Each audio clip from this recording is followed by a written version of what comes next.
Hi, my name is Wolfgang Leitner and I'm a filmmaker. We specialized in making animation videos to replace paper or PDF user manuals for machines and equipment. In 2019, I was invited to speak at the Silicon Elastomers World Summit in Vienna. And I thought, wow, so many people, such a tight time schedule, and a topic which is quite exotic for the audience. For me, it was clear I can do a boring PowerPoint presentation. So we made one video with the whole content, and in Vienna, at my speech at the beginning, I just clicked start, and then I just talked. Unfortunately, there is no footage of my speech, but a few photos. And so we redid my whole speech in front of green screen to give you an idea how it was. The audience in Vienna liked it. Have fun! Hi everybody! Today I want to take you on a journey back to the past to see what will happen in the future. I was born in 1976 and since that day a lot of things have changed in the world. We used to have one telephone per family. Today we have a smartphone per adult/teenager to call our friends and family. Back then we had a coffee maker and drank 1 cup in the morning. Today we've got an espresso. What else? And we had a camera. My dad had a camera and he took the pictures. Today we have a smartphone per adult/teenager to make great pictures. Back then not every family had a typewriter and we wrote our letters by hand. Today there are computers all over the place. And in 1976 we had cassettes with our favorite playlists. And today, you already know it, with a smartphone per adult/teenager to listen to our favorite music. These are some changes in the sector of technology. The question is, how did the population develop in the same time span? So if we have a look back to 1976, we will see that the population in Europe didn't change a lot. It's a plus of 10%. In North America, the population grew at 50%. But what really matters is the growth in Asia, Oceania, and South America. There the population doubled. And in Africa, the population tripled in the same time. So we're coming from 4.4 billion people in 1976 to 7.7 billion people today. That's nearly the double population. And it's a fact, 60% of the world's population lives in Asia. What about the biggest problem we had back then? The undernourishment. 30% of the world's population was undernourished in 1976. Today, it's 12%. In total numbers, 1.2 billion people were undernourished back then, and today it's 800 million. That's still a lot, and there's a lot to do, but for many regions and for many people, the situation improved a lot. And what about the life expectancy? When I was born, the average person on the earth was expected to live 59.7 years. Today, it's 71.7 years. That's a plus of 12 years.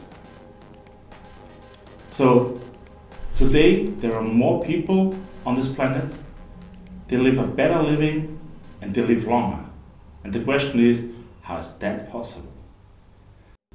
And the answer is intensive agriculture, industrial food processing. We have a mass production in every sector of the industries. There are new technologies in place, and it's all about automation, automation, automation. So let's have a closer look to the industry of thermoplastic and silicon parts production. The materials changed a lot in the last 40 years, and the equipment did as well. Today we have high developed, high sophisticated machines who work together for just one reason: to produce parts at a very high output, at a perfect quality, at very low costs. And for this, the machines are the key. The question is, how is it possible that we have today this kind of equipment? And the answer is education. The news, and I don't know if it's good or bad news, is that the number of people with no education or unfinished primary school is the same. It's around about 1 billion. The people who finished the primary school is increasing, and we have 60% more today. But what really matters is the number of people who finish secondary school or even university. This number is growing 4 times in the last 43 years. And these are the people who are doing the job developing this kind of equipment.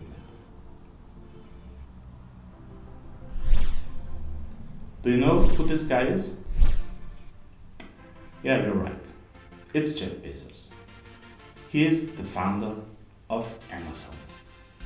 And Amazon is one of the most important companies on this planet today. So this guy, for sure, is a guy with visions. And he is very often asked what the future will bring.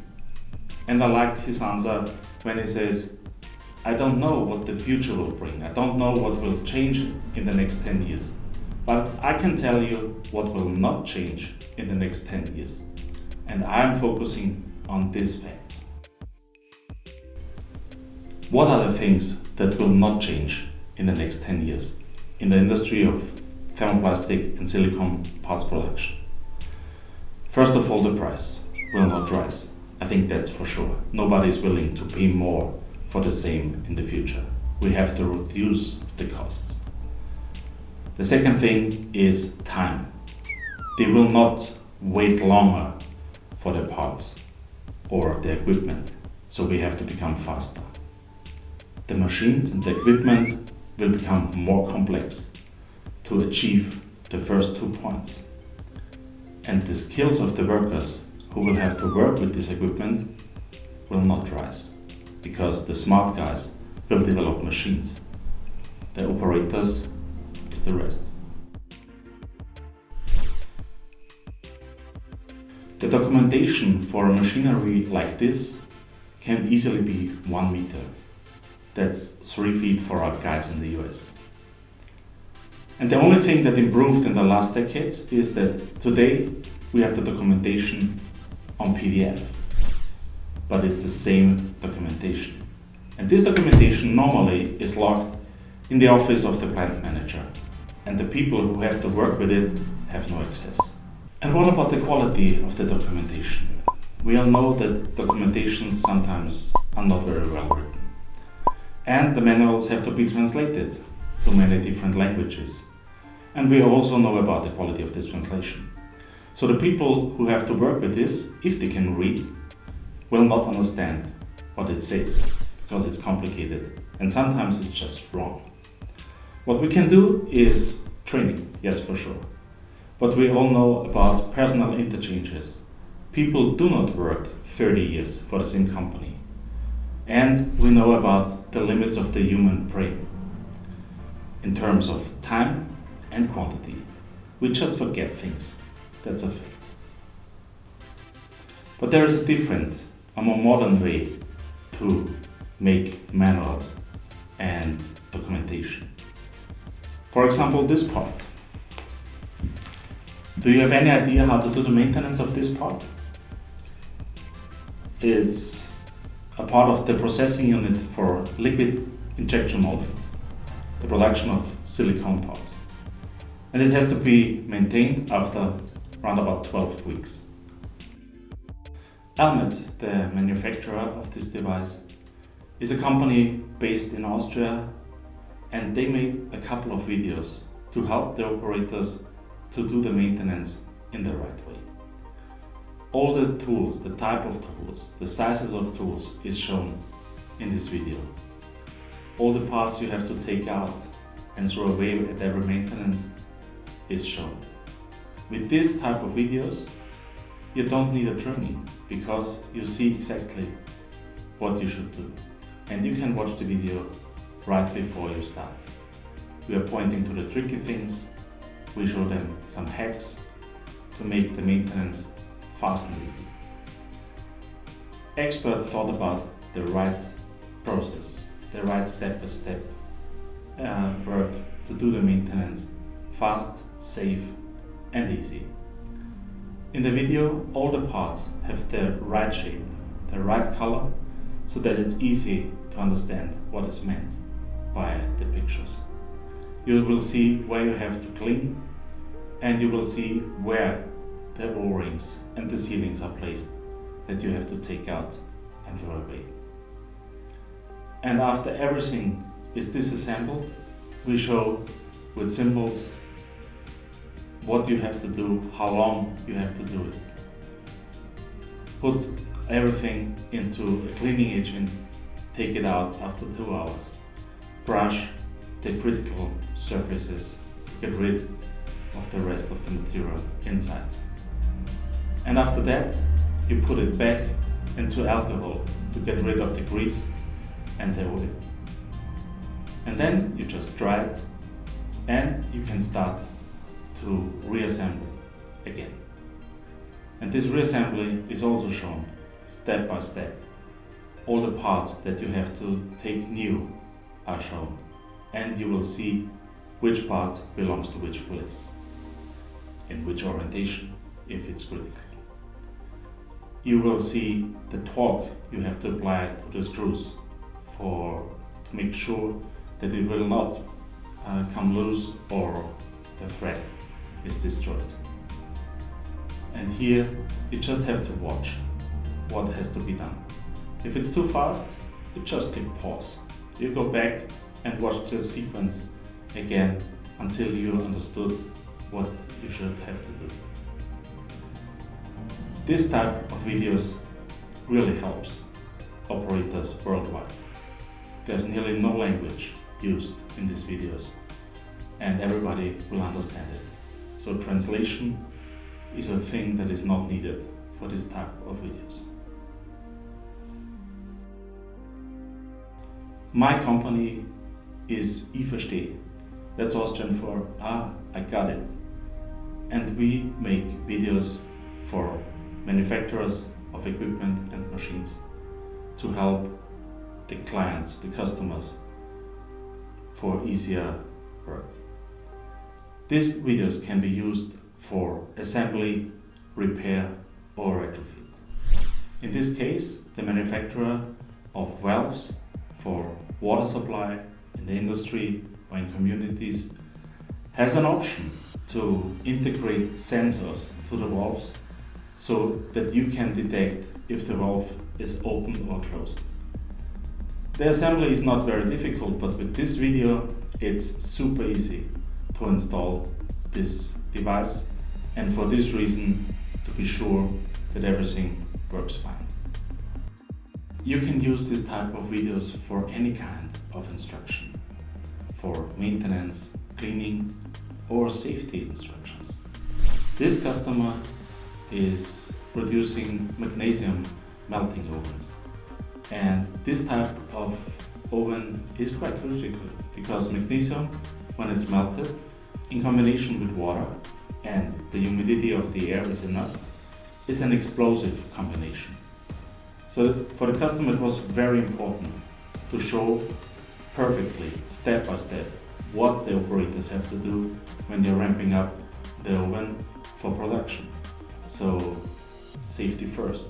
And with this video it's possible not to read the documentation or to remember what you have learned in a training, but just watch some minutes of video and know again, okay, that's what I have to do to be safe, and everything will work perfectly. So now the question is, why should we use videos for this kind of instructions? And there are 4 good reasons. First of all, you can watch these videos everywhere, around the world. You just can stream them with any device, smartphones, computers, tablets. And believe me, everybody knows how to watch a video. And it's the fastest data transfer to the human brain. Now, you may ask, okay, but why should we use animated videos for instructions? And again, there are 4 good reasons. The first one is you can show sections. You can see what is inside a part. You can show physical impossibilities, no problem with animation. You can add schemes or additional information to make your point clearer. And if there are any changes in the future, colors or whatever, you can do it with just a little amount of time. To sum everything up, we can say the future will bring more sophisticated machines to produce parts at a higher output and the best quality. The workers will stay the same. So we think the OEMs have to focus more on manuals and instructions for better understanding. The solution for this problem is videos. The best solution is animation videos. My name is Wolfgang Leitner and I'm a filmmaker. We help our customers that their customer think, I got it. Thank you. Aha.